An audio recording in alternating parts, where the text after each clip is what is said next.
Hey guys, welcome back to the channel Techado again, and in this video we are going to talk about a lot of stuff about the new updates.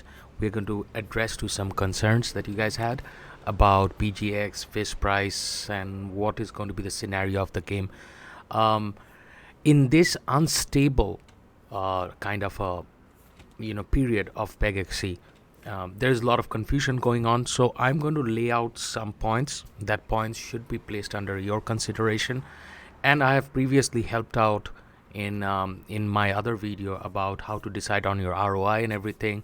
We did the math and everything, but there are some general concerns that we'll address at first. Then we'll go for weekly updates, which means in this whole 1 week there was a lot of updates, and I was holding off for a whole week to make a video because those changes I have to make like multiple videos. So I'm going to put all the changes in this video, and in my notes I will be talking about your breeding times, and we are going to talk about 15 pega on race. What does it mean for you, and how to balance your earnings if you want. And also we are going to talk about scholarship and scholar shield, which means what a scholar should do, what a scholar should not. The new ban wave that was actually went live day before yesterday. You have to be very, very careful as a manager, as an investor, and it should be concerning to all of the scholars who are currently with Pegaxy. So keep on watching, because this is all the topics that we are going to cover. If you do not file any interest in all of these topics, you can skip this video and head over to some other channel. So, but those who are staying, let's quickly jump in and address general concern for Pegaxy. So let's go back. So last time you guys saw I had 3 pegas. I have increased my arsenal to 10, and I have plans to further increase my arsenal, because rule number 1 in any game: you buy at the lowest, you profit at the highest. So you have to remember that's rule number 1. You buy at the lowest and profit at the highest. If you have bought at the highest, you have to wait for another spike to come back to make your investments back. So if you are just panic selling, you're panicking just because this is probably going to be dead. I mean, dude, you're losing a lot of money, right? So it's upon you. Again, this is an investment, but rule number 1 for any investment: you buy at lowest and you sell at the highest, or you leave the earnings at the highest. So at first, let's compare this VIS chart. In a whole month, VIS, it has been just like a sad scenario for VIS. So 1 month should not have been in our calculation. Lot of scenarios happen, lot of update happen. There was a whole week of just updates. So these updates are making things a little bit harder for like common people to join in and make money. So it's heading over to a little bit knowledge based level kind of a game. Little bit, tiny little bit, not much, nothing to worry about. It's just that you need more information to understand the pattern of this game now. So let's go to year to date, okay, and let's go to all. So we did see at 15th of December, more or less, VIS started to drop, and it started to stabilize at 17th or 18th of January. On this scenario, you'll see that 17th of February, again, it started to more or less decline, and it has been now 16th of March. So if things were the same and there was no contributing factors, you should have seen VIS going up by tomorrow or day after tomorrow, but that's not going to happen, because there's a lot of contributing factors to this. Now, it doesn't mean that VIS going up to 0.00010 is a huge change. No, it's not a change. It's a simple spike that happened due to market changes and all that stuff. So if you see your VIS going to like 0.90098 or 0.1, it doesn't mean that it's pumping. Like I see all the time people say VIS is pumping. VIS is not pumping unless there is a major change. That's how you know that the market is going up. So if you see an exponential increase on VIS, that's where market is going up. So ETA on VIS and PGX. ETA on VIS and PGX, again, there is no ETA. when this is going to come back. If this did not come back in a month, seeing the chart for like a year to date, there is no ETA when VIS and PGX is going to come back. Now, there's a good and a bad thing about it. We are going to talk about this after some time. Next segment will be VIS is not stabilizing. So I'm hearing this a lot of time, that why is VIS not stabilizing? Well, brother, to stabilize, and sisters actually, to stabilize this VIS, at first there have to be a lot of changes, which Pegaxy has been doing. So go to your Pegaxy page, you will see a lot of stuff. At first they added the notification, which happened a week and a half before. Then they added the whole swap token thing. That was a very good, because on their page now you can swap your PGX to USDT and everything. You do not have to do it through MetaMask. So that was dropped, even though for 1 or 2 days it was not working. Then they went in and they added Coinbase. So if I log out of this one, do I need to log out? Let's go ahead and pull out Google Chrome again. So you will see that they added Coinbase on this, and we got to go to Pegaxy. I have already created a. So when you go to Connect Wallet, you will see they have now added Coinbase and MetaMask. So adding Coinbase means that you can transfer your assets faster than going through a whole route of MetaMask, converting that to USDC, taking it from the Polygon chain and bringing it back to either crypto.com and directly to your bank account. Going through whole this route, or through Binance, whichever way you're doing this, there was a route, and that extended route has been consolidated, and now it is better. So let's log into our MetaMask at first.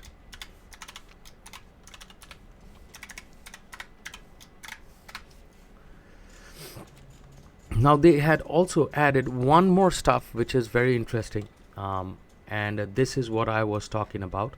When you click on this, you will see purchase crypto with crypto card. Now hold on a second, let me change the screen, because hold on a second, I need to take my, because this is all happening live, so I would not be able to so it's going to take me a little bit of time to move this. So if I move my video out here, you will see that purchase crypto with a crypto card is available. So which means that there is direct ramp available for you, and you can buy and sell. So buy is more or less there. So if you press total, you have to introduce your email address and all that stuff, and you can buy it on ramp, which was not available before, right? So these are the integrations that I'm talking about. So which means, or which gives you an idea about how are they trying to stabilize the game. And hence, for a whole 3 or 4 days, you will see that since like 15th to 16th, and if you go for 7 day, they just have been suffering because of that balancing that's going on. Like they're trying to make it more balanced and everything. So I think that changes are affecting the amount of VIS production, and I don't know why there's a chopper again, but that change is affecting the VIS production and all that stuff. So there is nothing to worry about. But if this was, now what would have been concerning? Now what would have been concerning is that if Pegaxy would have been normal with no changes and VIS would have dropped by a lot, then that would have been concerning. So I am not yet concerned about like VIS dropping and everything. Now the second update is going to be breeding time. So breeding is before, just a week before, breeding was very profitable. You could breed out a horse for like 150, I think so, $150 or $100. You could have got a new Pega. But now what happens is that you will see when you go to marketplace and you go for all the new ones that are bred are having a cooldown time. This cooldown time is written out here, which is 3 days like of cooldown time. So 150 plus in 3 days, you're losing some amount of money. Is it worth it? But hey, when VIS is so low, for 150, would you rather wait for 3 days, or you go to Pegas, can race For 147, you get a 28 to 28 percenter, and you start earning then and there. So would you rather breed or would you rather wait? And remind you, this guy sniped this horse for 105.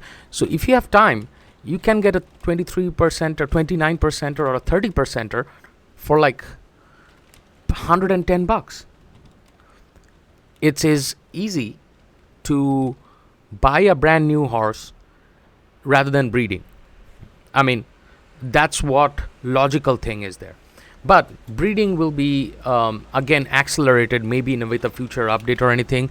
I was not very supportive of the whole factor that the parents in breeding are like like having a 5 or 6 day cooldown depending upon which type you are using. Literally everybody uses Haas, so Haas has like a 9-day cooldown, and you will find that in white paper. So you go to breeding now. So at first this is your cost. So zero breed is now 2,000, first breed is 4,000, second breed is 6,000. So the fish cost remains the same, but you will see the cooldown time has increased. 96 hours for Haas, and Zahn is 24 hours. So 96 hours you are waiting, so basically you're waiting, like if you are like, oh, I don't want to do the math, it's around about 4 days you're waiting. So this just takes away my interest of just to breed ever, because like it's more like instant gratification that you go to breeding, 24 hours your horse is ready and you don't lose them. But having 3 pegas for a person who has all 9 or 10 horses will significantly cause change in my earnings, right? So breeding is something that you have to consider. Probably they should do an update.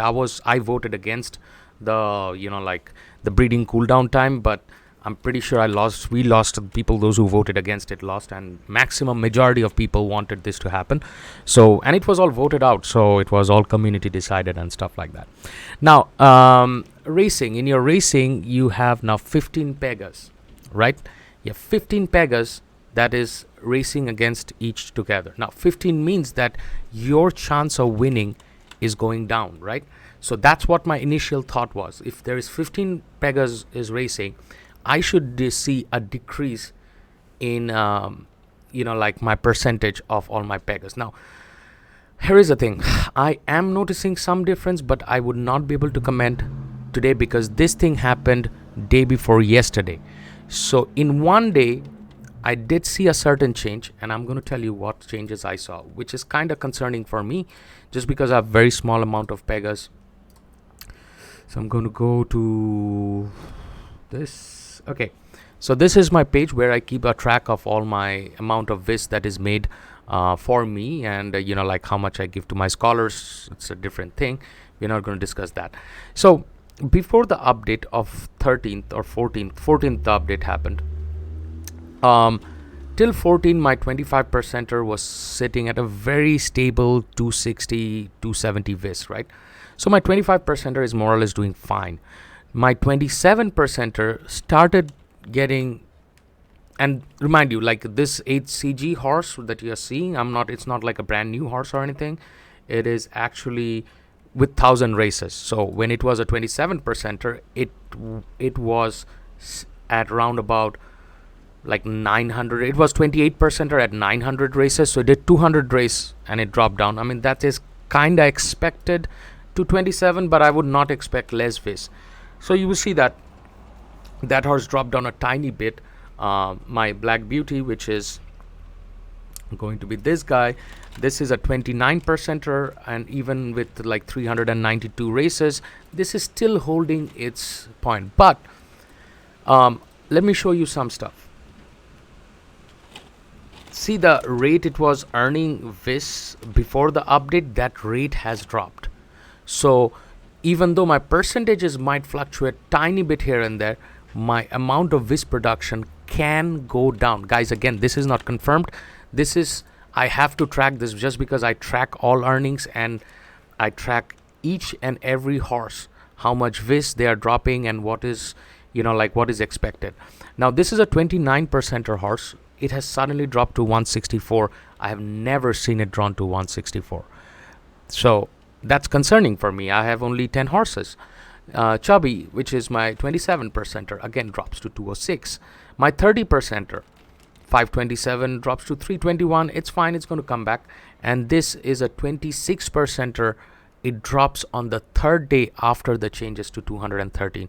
While my 26%er, 26%er drops to 213. My 36%er still doing good. 36%ers are fine. And my 24%er, which I just bought it for like $100. I mean, it's 132. This was just to compensate for all the earnings that I was missing on. So will there be a change? I am going to post a video after 1 week from today onwards. So you're going to see whether this changes in a 1 week of 15 horses racing together or not. So with that said, we are going to move to our next topic, which is going to be scholarship and scholar shield. Now let's go to pictures. I've saved something for you guys out here. This is a very important stuff, so do remember this. I'm going to take you to my desktop, my pictures, and in camera roll. So this is a picture which was actually taken from Techato's channel. He posted this picture long time back. I mean 2 days back actually, when the update happened. So with the new update, managers, investors, scholars, you have to know this. So please pay attention on this account usage policy. Investors are going to ask their managers that, hey, just make sure that your scholars are following this. Why? Because your scholars can get banned, and eventually, for some reason, if you knowingly give your scholar, knowing that scholar has 2 MetaMask addresses and he is multi-tabbing or using 2 different MetaMask addresses and racing 2 horses at the same time using 2 different devices that is logged in with like from a same household, so that is getting tracked. So it's your job as an investor to protect your money. It's your job as a manager to protect not only your earnings but your investors' earnings and your scholars' earning. And it's your job as a scholar to make sure that you are not doing this. So what are the do's? You can use 1 account in 4 devices in 1 house. You can use 4 accounts in 4 devices in a single house. That's okay. So if you have 4 different accounts, you are going to use in 4 different devices on a single house. You can do 1 account in 4 different devices in 4 different locations. That's fine too. Okay. Now what you cannot do, you cannot be racing 2 accounts on 1 device, which means you cannot have 2 MetaMask addresses, and those 2 MetaMask addresses you cannot be parallelly logging in, logging out, log into your other MetaMask address, you raise that, you log out, and then raise your other MetaMask address. So if people, those who are doing multi-accounting, like having 6 accounts, has got more than 20 pegas, around about 18 pegas, running parallelly, and they're just toggling in and out, that is not appreciated by Pegaxy. So that's that's a don't in account usage policy.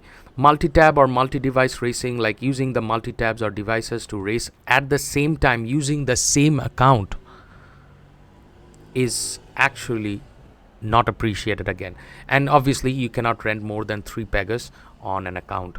So be very careful on this, because and managers, please make sure that you have conversations saved with your scholars, that if anything happens and if under investigation it comes out that you knowingly passed on to a scholar who was using multi accounts on a single device, that might eventually come down to you, that might eventually come down to investors. So be careful on this policy, because that policy can eventually ban you from Pegaxy and Pegaxy usage.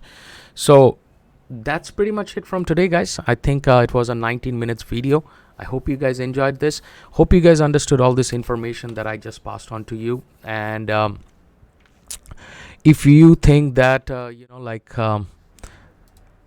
and if you think that this information was helpful, do give me a big thumbs up. Comment down below your opinion, what you think about Vis and PGX with the drops. Do you like the updates or not?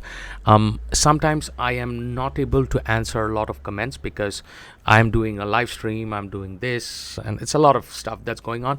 But I will try to come back to your comments as fast as I can. So thank you for supporting the channel. This channel is Techado. My name is Das. See you guys on another episode. Till then, goodbye. Take care and keep on racing.